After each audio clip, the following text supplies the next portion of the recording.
boa noite. Olá, boa noite. Caixa Econômica Federal divulga calendário para os saques do Fundo de Garantia e as cotas do PIS/PASEP. Saques de R$ 500 do fundo começam no próximo mês. Ministro da Economia, Paulo Guedes, se reúne com os presidentes da Câmara e do Senado e tenta acelerar a votação da reforma da Previdência. E você vai ver também. Foragido da Operação Lava Jato, empresário Walter Faria, presidente do Grupo Petrópolis da cervejaria Itaipava, se entrega à Polícia Federal no Paraná. Ele é acusado de pagar propina disfarçada de doação eleitoral e ajudar a Odebrecht em esquema de corrupção. Após polêmica que terminou com a demissão do diretor do INPE, presidente Bolsonaro volta a falar sobre desmatamento e diz que maus brasileiros divulgam números mentirosos sobre a Amazônia. Levantamento traz que dos 20 municípios mais violentos do Brasil, 18 estão nas regiões Norte e Nordeste. O mais violento fica no Ceará. Frio de rachar. Temperatura cai no Sudeste e despenca no sul do país, onde teve até queda de neve. Essas e outras notícias você acompanha em instantes no Rede TV News.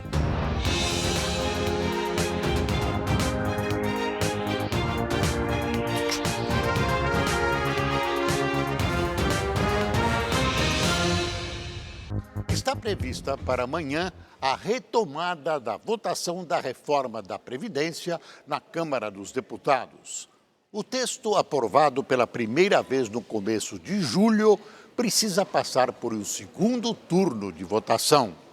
A apreciação da reforma da Previdência em segundo turno marcará a volta dos trabalhos no Congresso e teve até beijo para celebrar o fim do recesso. O presidente do Senado, Davi Alcolumbre, recebeu para um almoço o presidente da Câmara, Rodrigo Maia, e o ministro da Economia, Paulo Guedes. E era mesmo preciso quebrar o gelo, já que a relação entre Maia e Guedes acabou estremecida depois da primeira votação da reforma da Previdência. O governo central e o parlamento brasileiro precisam estar antenados e conectados com a vontade popular e com a vontade da sociedade brasileira.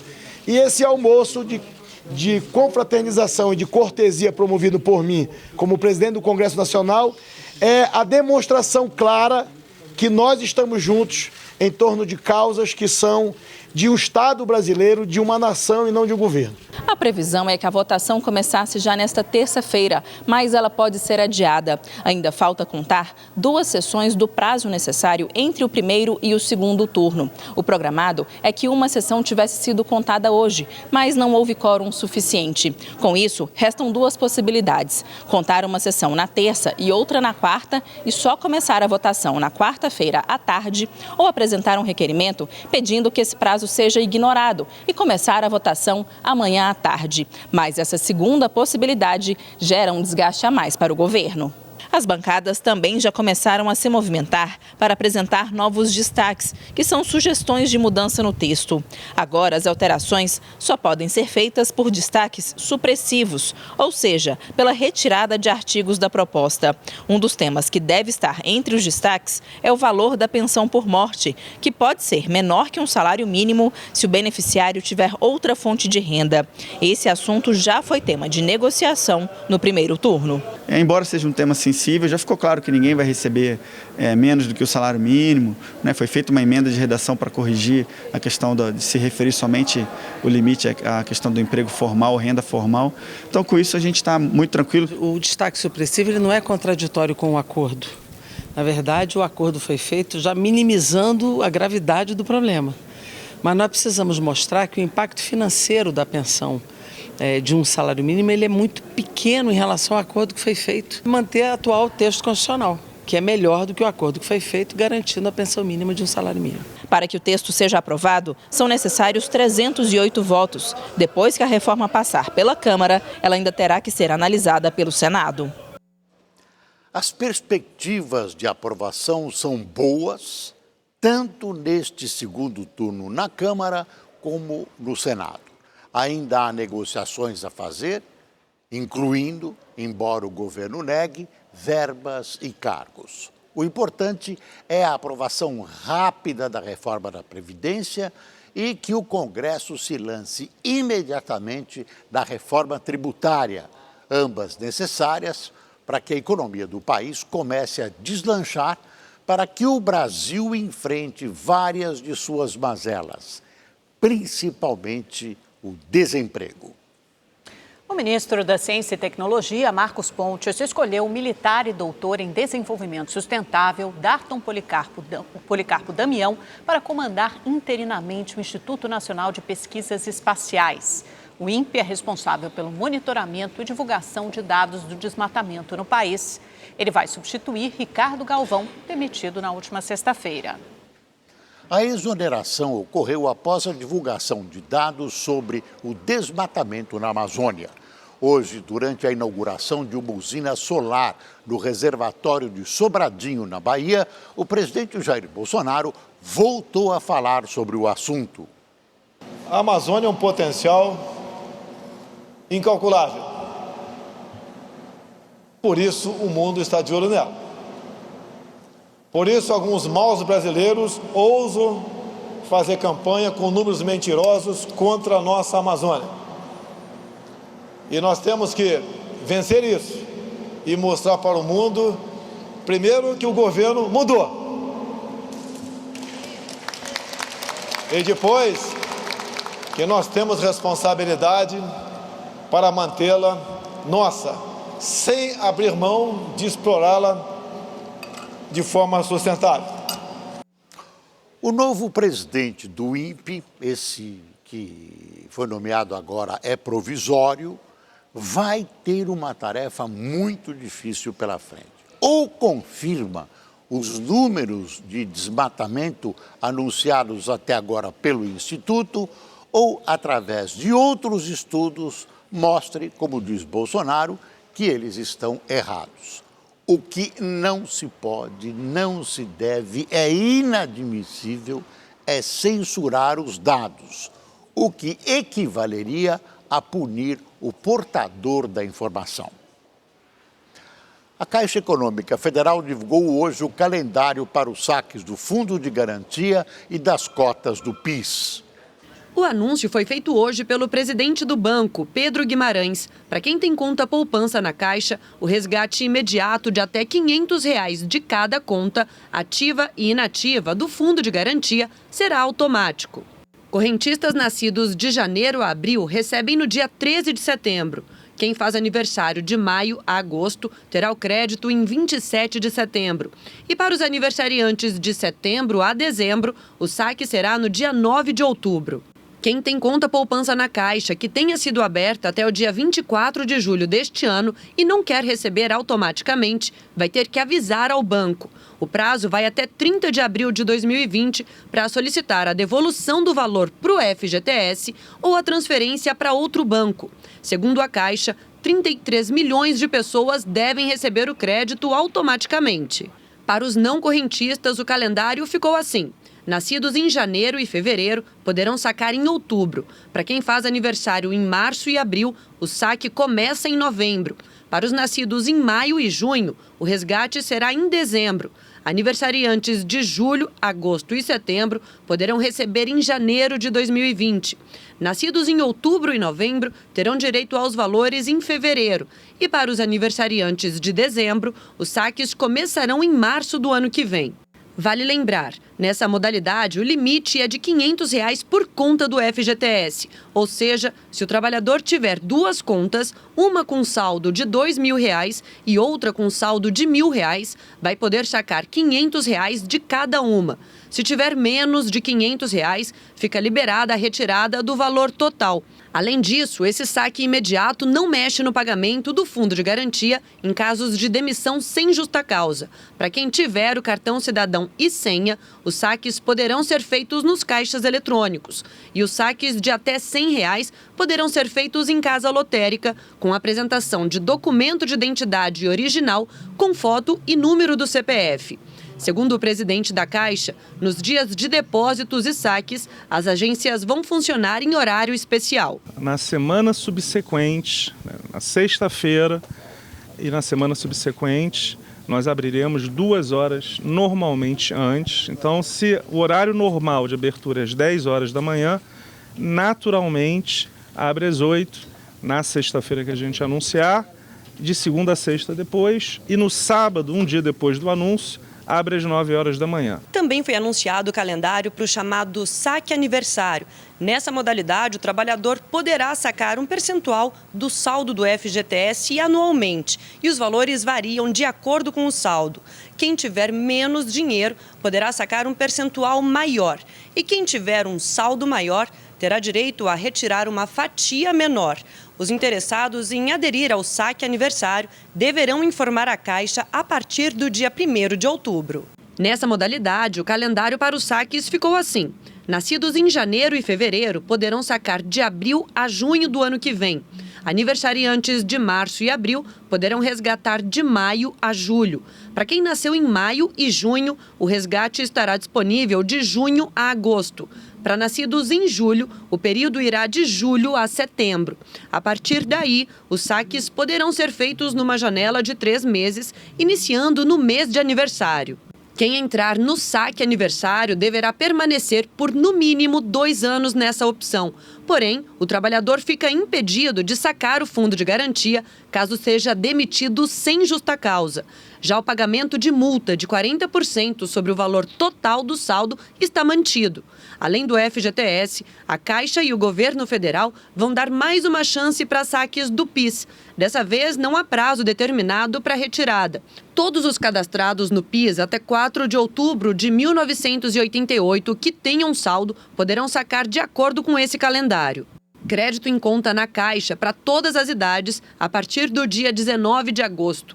Quem tem a partir de 60 anos poderá receber a partir de 26 de agosto. E quem tem até 59 anos começa a receber a partir do dia 2 de setembro.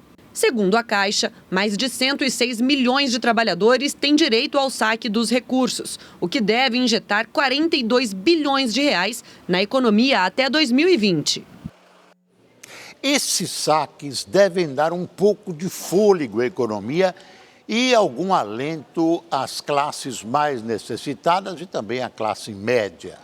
O governo também espera, com essa liberação, melhorar os seus índices de popularidade, especialmente entre os mais pobres.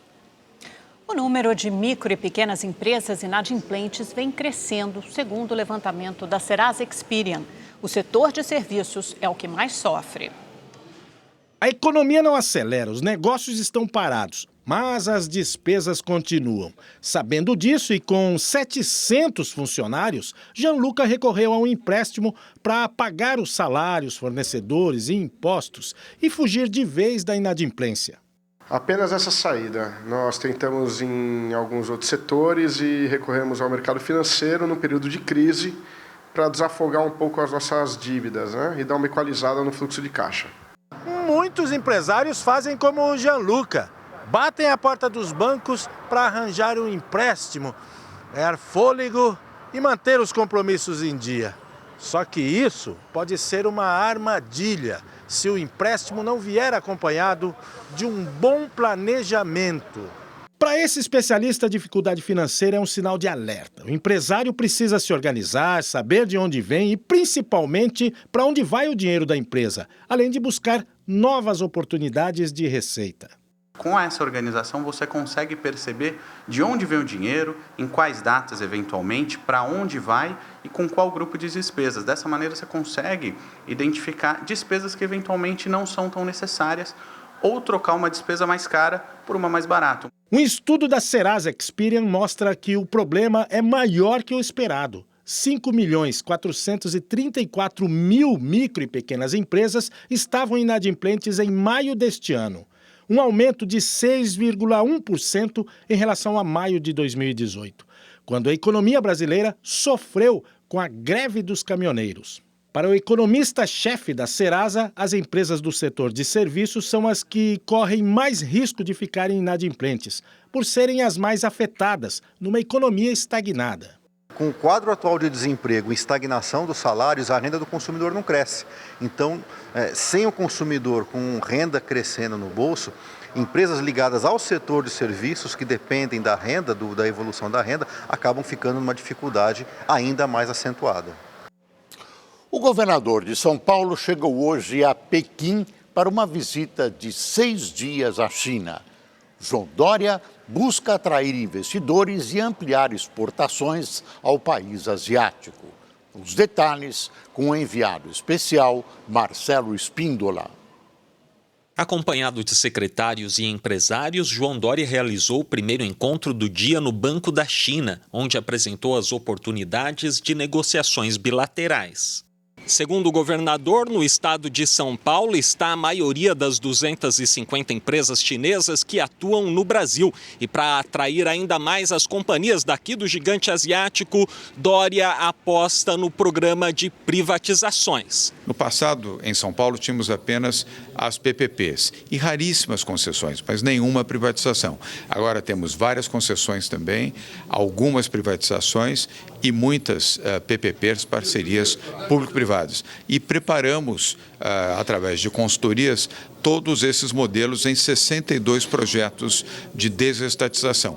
João Dória ainda falou sobre a abertura do primeiro escritório comercial de São Paulo no exterior, sediado em Xangai. O escritório da Apex terá uma função ativadora importante bilateralmente. Nós só acreditamos nas ações bilaterais. As ações unilaterais não costumam produzir bons resultados. Por isso mesmo que o escritório tem um fator inovador.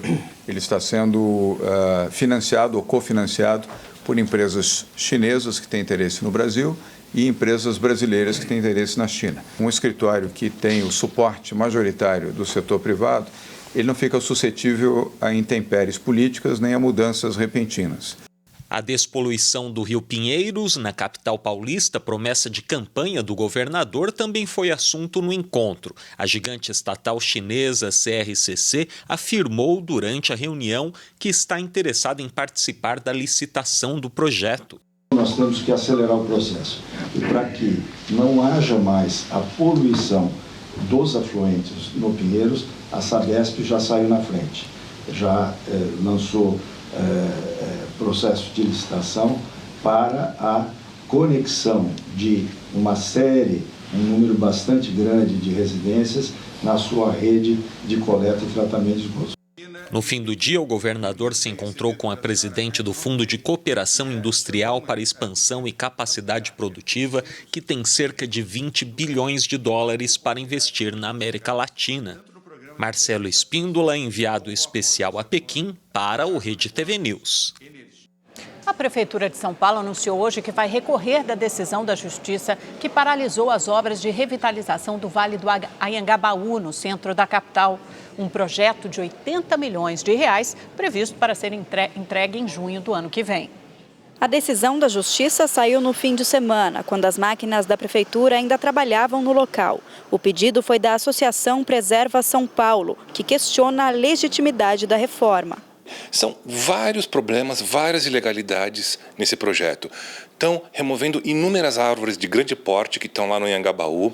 Estão tirando as luminárias tombadas da Light, que não podiam ser mexidas. Estão fazendo um monte de coisas ao arrepio da lei. Além de determinar a paralisação da obra, a Justiça proibiu o corte das árvores e impôs multa de R$10 mil por cada dia que a ordem for descumprida. Em nota, o prefeito de São Paulo, Bruno Covas, afirmou que todos os trâmites legais foram observados e que seguiu a legislação. Destacou ainda que a Prefeitura vai recorrer da decisão.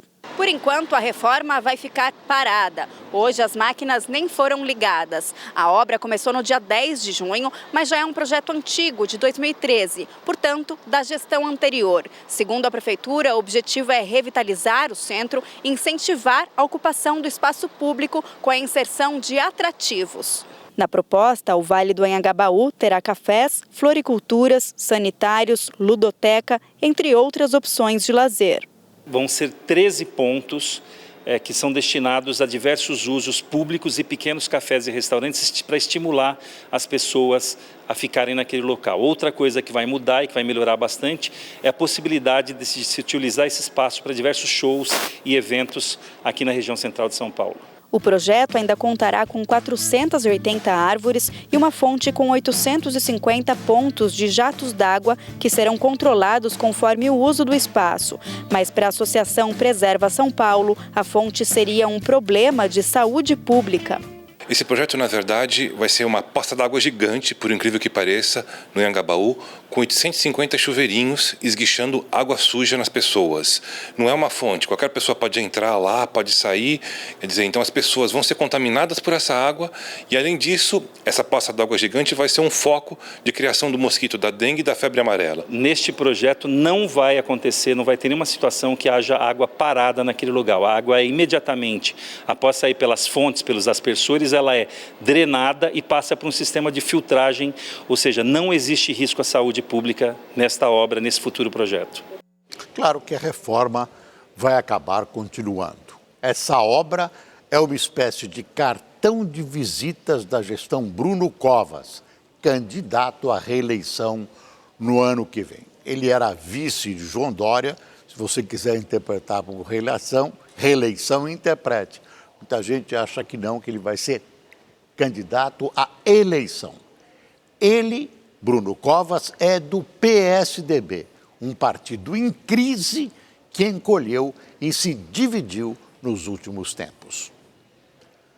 O dono do grupo Petrópolis se entregou hoje na sede da Polícia Federal em Curitiba. Walter Faria é acusado na Operação Lava Jato de envolvimento em um esquema de lavagem de dinheiro e pagamentos de propina. Walter Faria estava foragido desde o dia 31 de julho, quando teve um mandado de prisão preventiva expedido.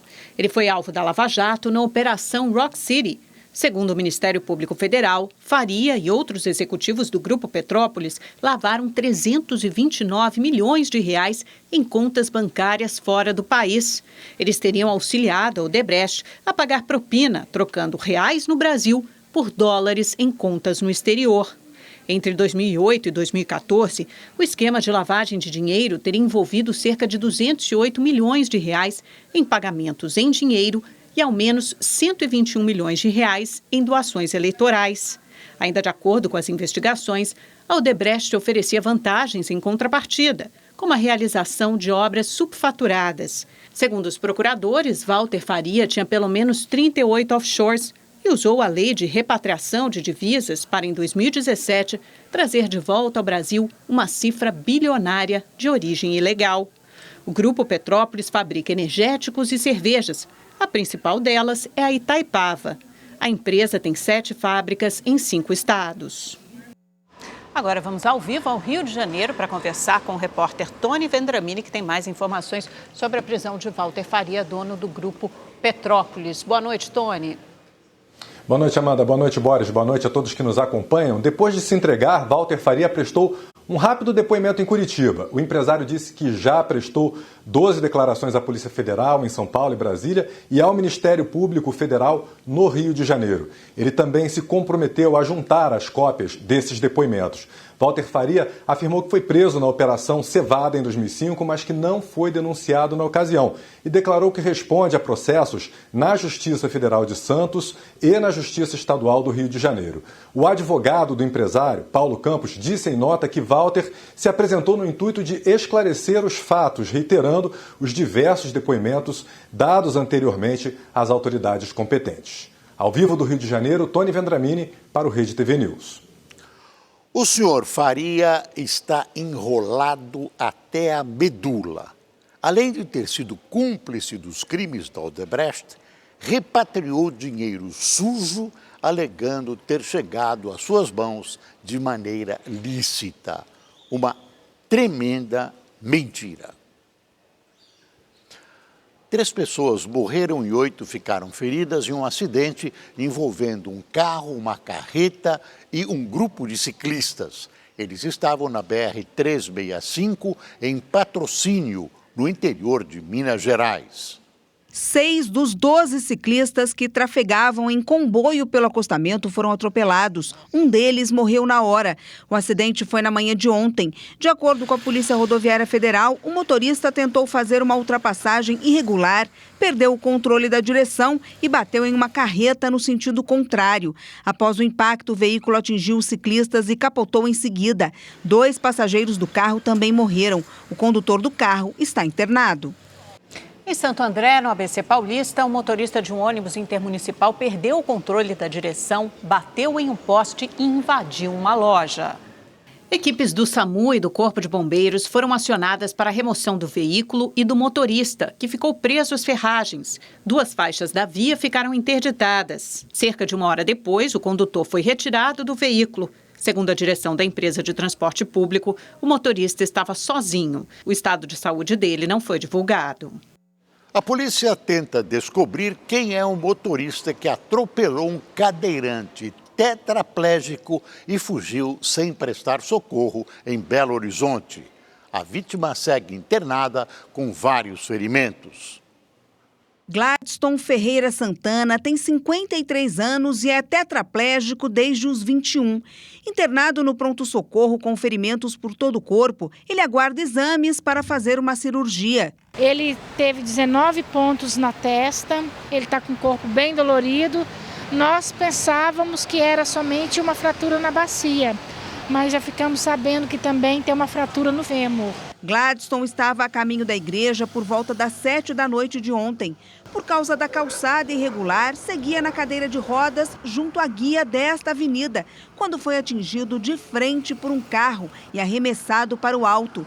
O motorista não parou para prestar socorro. A minha cunhada que viu, presenciou, falou que ela sente que o rapaz veio com o intuito de pegá-lo mesmo. Tinha aquele espaço todo para ele, ele não fez questão de desviar e ele parece que acelerou mais. Pelo estado que ficou a cadeira de rodas, dá para ter uma ideia da violência do atropelamento. Olha só, ela é toda motorizada e tem sinalização noturna com luzes de LED. Foi muito agressivo, né? Porque foi uma batida de frente e jogou ele para cima com a cadeira e tudo. A polícia procura imagens de câmeras de segurança que possam identificar o veículo e o motorista que fugiu do local.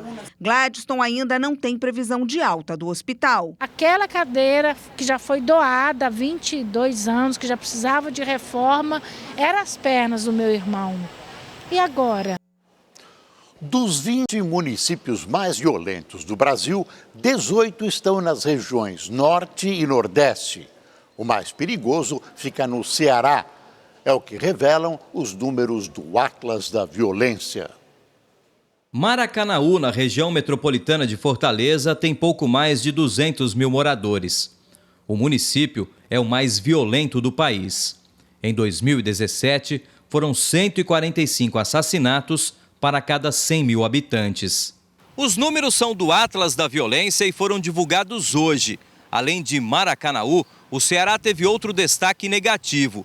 Entre todas as capitais do Brasil, Fortaleza teve o pior índice de homicídios. As 11 cidades mais violentas do país estão nas regiões Norte e Nordeste.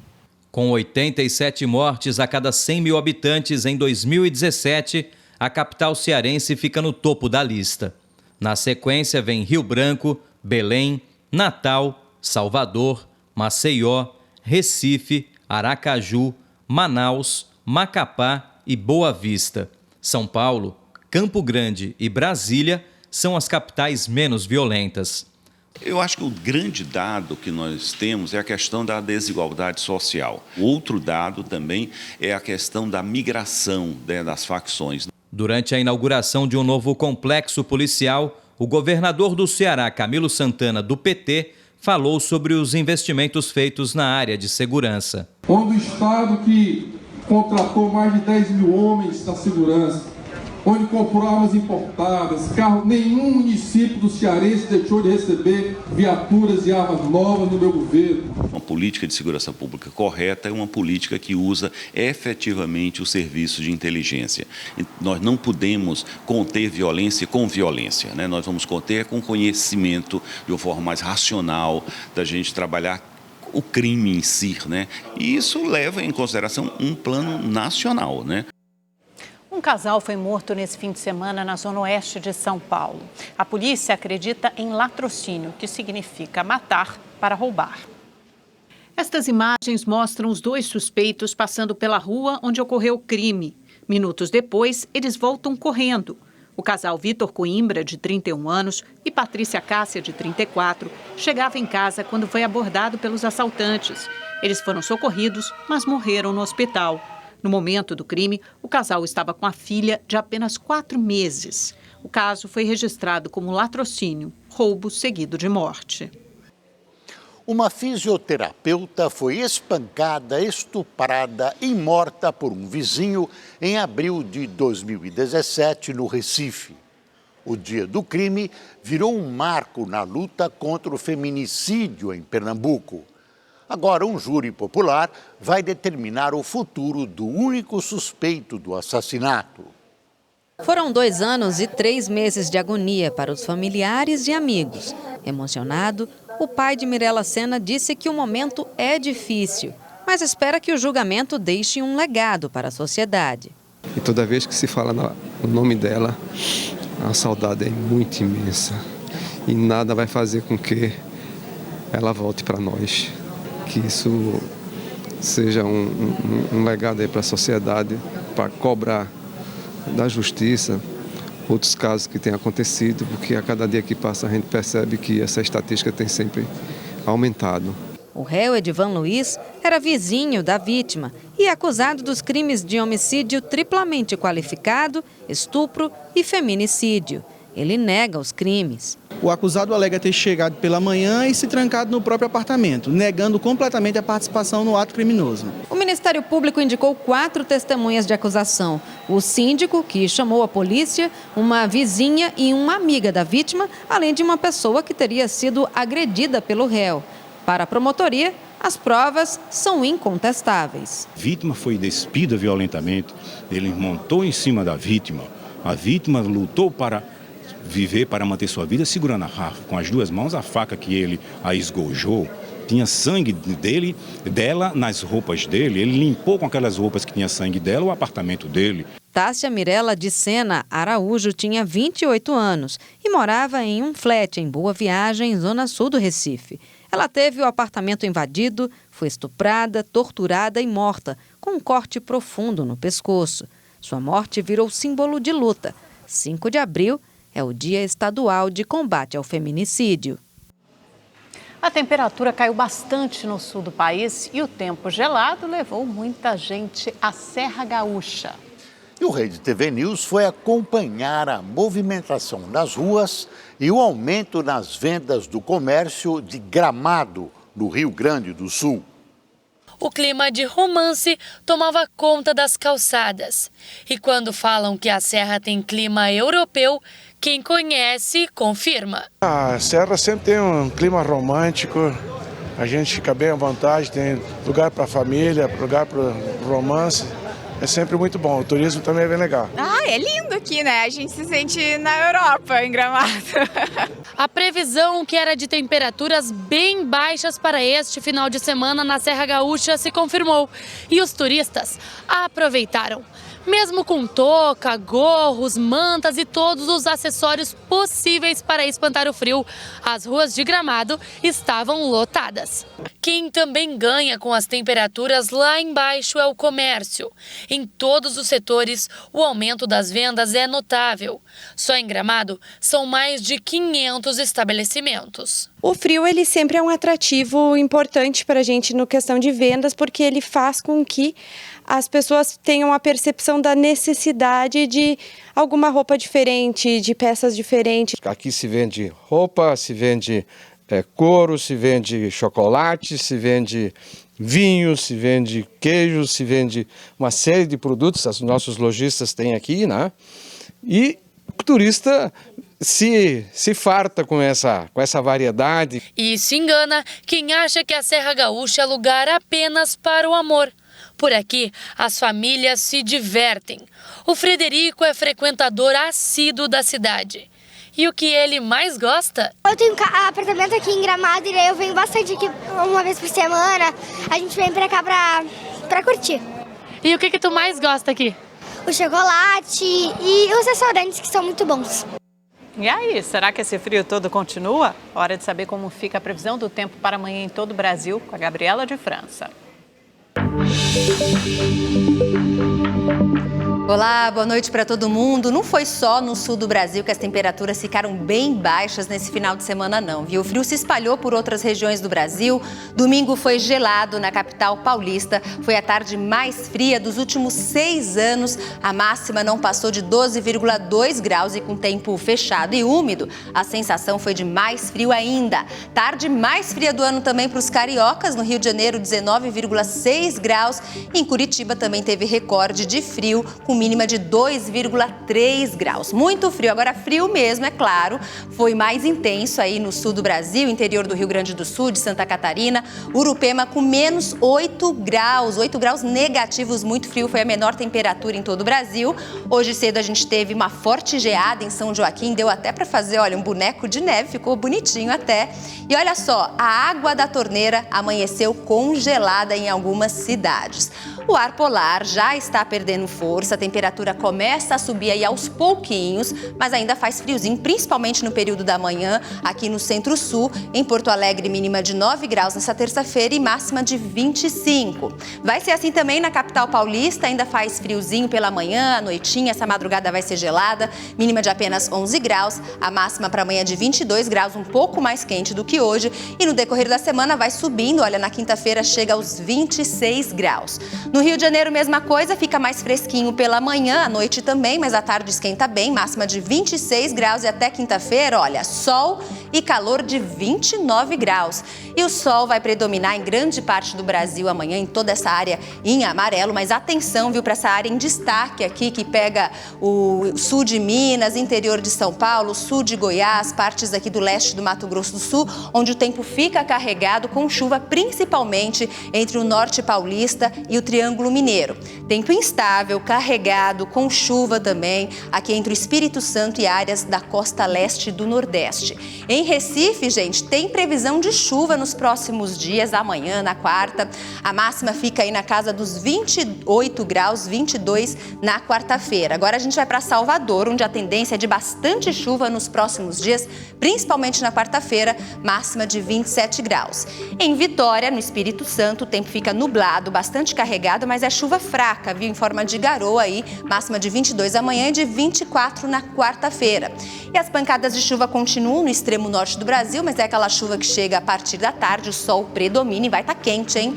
32 graus em Belém e também em Manaus, agora em Palmas. Nada de chuva, muito sol e calorão de 34 graus.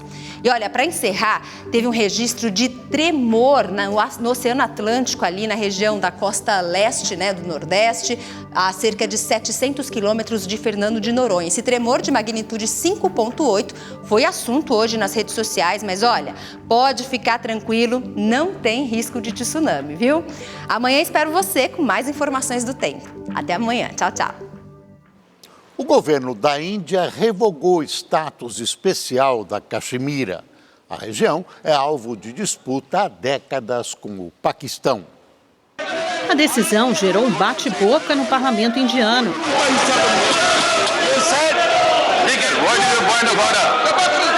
O ministro do Interior da Índia anunciou que um decreto presidencial vai substituir de modo imediato os artigos constitucionais que davam autonomia ao estado de Jammu e Caxemira. Pela lei, o governo central de Nova Delhi poderia legislar apenas nas áreas de defesa, relações exteriores e comunicação na região. Já os demais setores dependiam da Assembleia Legislativa local.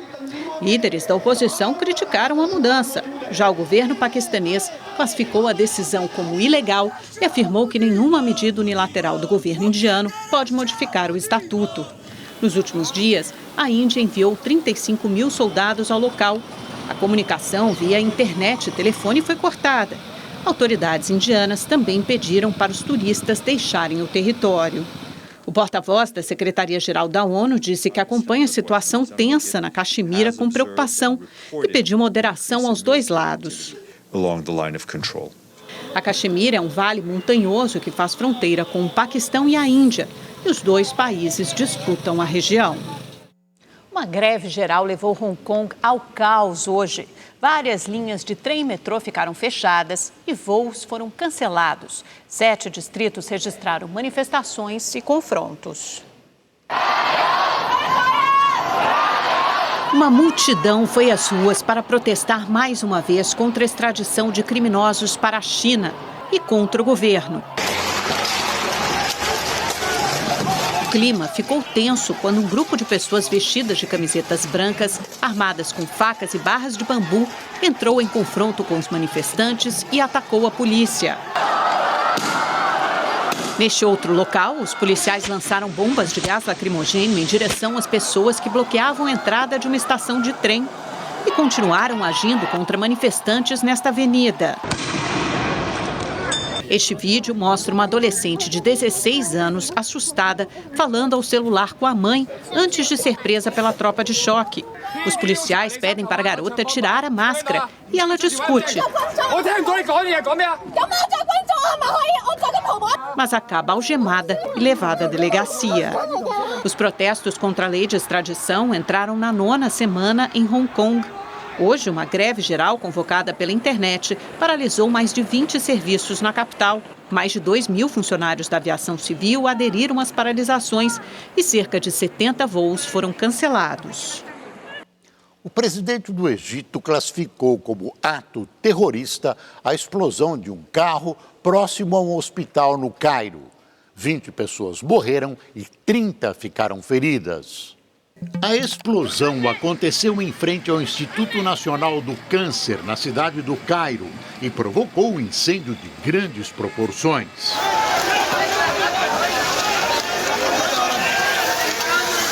De acordo com o Ministério do Interior do Egito, um carro carregado de bombas que trafegava na contramão bateu em outros 3 veículos, causando a explosão. A entrada do instituto ficou destruída e enfermarias e vários quartos do hospital também foram atingidos. Pacientes que estavam internados precisaram ser transferidos. Autoridades locais atribuem o ataque a um grupo militante que tem ligações com a Irmandade Muçulmana. Um adolescente de 17 anos foi preso em Londres, suspeito de ter jogado um menino francês de 6 anos de idade do 10º andar da Tate Modern, o Museu Nacional de Arte Moderna do Reino Unido. A criança permanece internada em estado grave. A galeria foi reaberta hoje, mas o 10º andar do prédio permaneceu fechado.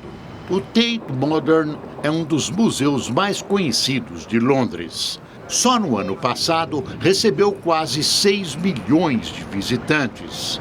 O crime aconteceu na tarde de domingo, dia de grande movimentação no local. O menino de 6 anos foi empurrado de uma plataforma de observação e caiu no telhado do 5º andar. Uma equipe de resgate levou o garoto para o hospital de helicóptero. O adolescente de 17 anos, suspeito de tentativa de assassinato, permanece sob custódia. De acordo com a polícia, não há evidências de que ele conhecia a vítima. As causas do crime são investigadas. Só para lembrar, a maioridade penal na Inglaterra é 10 anos. Subiu para 31 o número de mortos dos 2 tiroteios deste fim de semana nos Estados Unidos. 2 vítimas que estavam internadas não resistiram aos ferimentos. O presidente americano disse hoje que não há lugar para o ódio no país e pediu pena de morte para esse tipo de crime. Veja na reportagem da correspondente da Rede TV, Luciana Camargo. Um fim de semana sangrento. 2 jovens criminosos, 2 massacres em menos de 13 horas. Mais de 30 mortos e pelo menos 50 feridos. Ontem, 9 pessoas que estavam na calçada de um bar no centro da cidade de Dayton, no estado de Ohio, foram mortas a tiros por Connor Betts, um jovem de 24 anos que também foi morto pela polícia. Ele usava uma arma de calibre .223, carregadores e colete de proteção. Tudo comprado legalmente. Após o início dos disparos, a polícia levou cerca de 1 minuto para conter e matar o criminoso. Entre as vítimas fatais está a irmã mais nova de Connor. Pelo menos 26 pessoas ficaram feridas. Segundo as autoridades, não há indícios de que o atirador tenha escolhido alvos específicos. Já no sábado, Patrick Crusius, de 21 anos, atirou aleatoriamente nos clientes de um hipermercado em um shopping de El Paso, no Texas, a poucos quilômetros da fronteira com o México. Mais de 20 pessoas morreram, entre elas pelo menos 6 mexicanos, e mais de 20 ficaram feridas. O suspeito, que se entregou aos policiais, está detido e foi indiciado por homicídio qualificado. Crusius pode enfrentar acusações de crime de ódio a imigrantes hispânicos, além de assassinato. O manifesto Uma Verdade Incômoda, publicado por ele cerca de 20 minutos antes do massacre, defende visões nacionalistas e racistas. No documento, ele fez questão de eximir Donald Trump de culpa e disse que os temores que ele tem sobre a invasão de imigrantes no Texas são anteriores ao governo do republicano.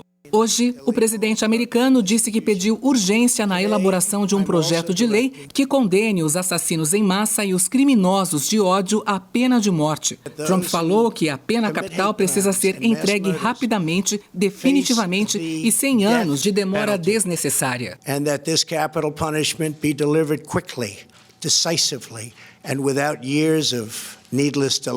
O presidente também quer que democratas e republicanos trabalhem em conjunto para endurecer a legislação que controla os usuários de armas. Além de ligar os ataques a transtornos mentais dos criminosos, o presidente questionou o papel da imprensa e acusou as fake news de contribuírem com incidentes violentos. Segundo a ONG Arquivo de Violência Armada, que monitora os disparos criminosos nos Estados Unidos, o número de tiroteios em massa em 2019 já ultrapassou o número de dias. Foram 251 massacres com armas de fogo em 216 dias. Só na semana passada, mais de 100 pessoas foram baleadas em 5 ataques. Luciana Camargo, de Nova York, para o Rede TV News. Subiu para 31 o número de mortos dos 2 tiroteios deste fim de semana nos Estados Unidos. 2 vítimas que estavam internadas não resistiram aos ferimentos. O presidente americano disse hoje que não há lugar para o ódio no país e pediu pena de morte para esse tipo de crime.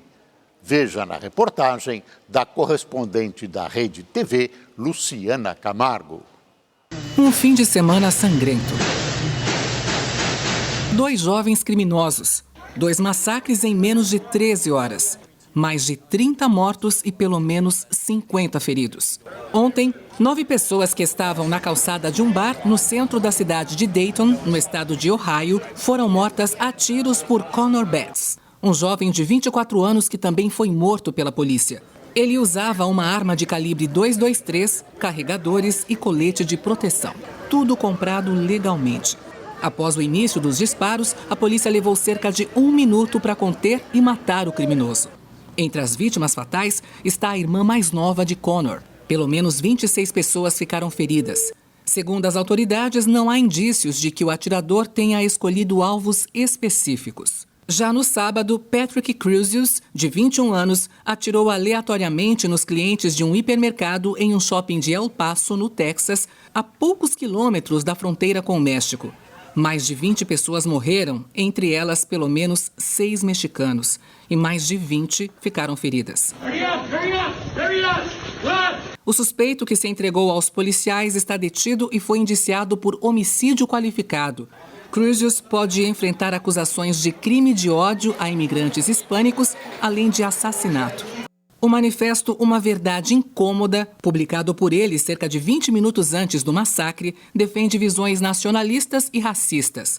No documento, ele fez questão de eximir Donald Trump de culpa e disse que os temores que ele tem sobre a invasão de imigrantes no Texas são anteriores ao governo do republicano. Hoje, o presidente americano disse que pediu urgência na elaboração de um projeto de lei que condene os assassinos em massa e os criminosos de ódio à pena de morte. Trump falou que a pena capital precisa ser entregue rapidamente, definitivamente e sem anos de demora desnecessária. And that this capital punishment be delivered quickly, decisively, and without years of needless delay. O presidente também quer que democratas e republicanos trabalhem em conjunto para endurecer a legislação que controla os usuários de armas. Além de ligar os ataques a transtornos mentais dos criminosos, o presidente questionou o papel da imprensa e acusou as fake news de contribuírem com incidentes violentos.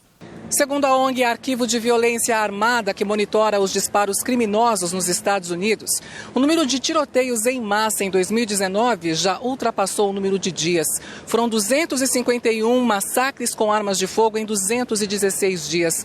Só na semana passada, mais de 100 pessoas foram baleadas em 5 ataques. Luciana Camargo, de Nova York, para o Rede TV News.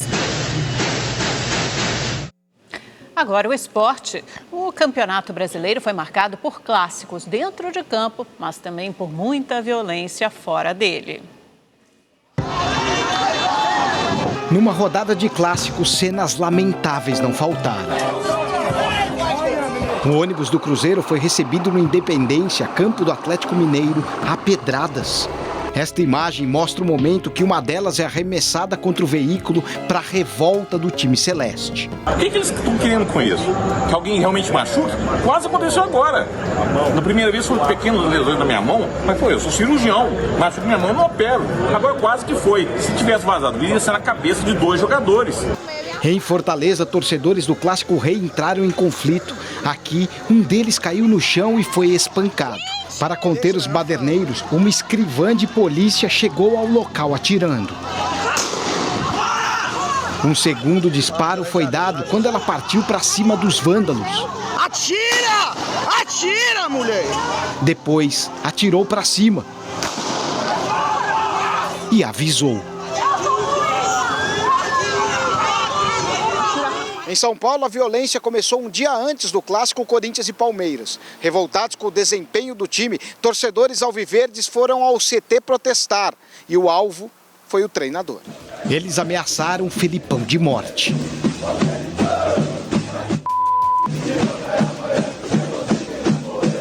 O comandante se recusou a responder sobre o episódio. Preste atenção, eu vou falar do jogo. Vocês não adiantam vir com historinha para cá, historinha bom.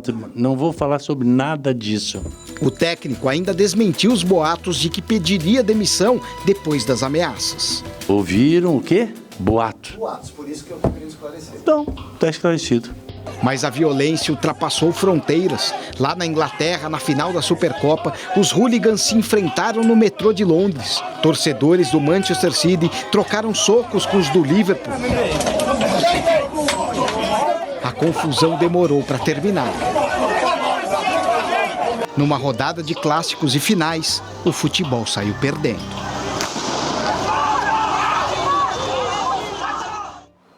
Já a torcida do São Paulo fez bonito. Lotou o aeroporto de Congonhas, na capital paulista, para receber o novo reforço, o lateral Daniel Alves. O jogador, que vai vestir a camisa 10, virou a maior esperança de títulos do tricolor. O saguão do aeroporto de Congonhas estava completamente abarrotado. Todos à espera do grande reforço tricolor. E assim que ele pintou do outro lado do vidro, a galera começou a festejar. Daniel, vem aí e o bicho vai pegar! Alguns integrantes da uniformizada foram autorizados a entrar e saíram com Dani Alves vestindo o boné da torcida. A caminhada até a saída do aeroporto foi tumultuada. Todos queriam tocar ou tirar uma foto com o considerado melhor reforço do tricolor nos últimos anos. Melhor lateral direito do mundo, já chega com status de ídolo. Do lado de fora, a festa era ainda maior. Dani Alves entra no carro junto com a família e deixa o local. A apresentação oficial será amanhã às 7 horas da noite. O ex-ministro Antônio Palocci, do PT, vai passar a cumprir a pena no regime aberto a partir de amanhã, por decisão da Justiça Federal de Curitiba.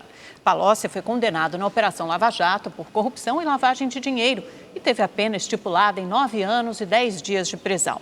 Ele está preso desde setembro de 2016 e em novembro do ano passado passou a cumprir pena no regime semiaberto. O Rede TV News fica por aqui. Uma ótima noite para você. Boa noite, até amanhã.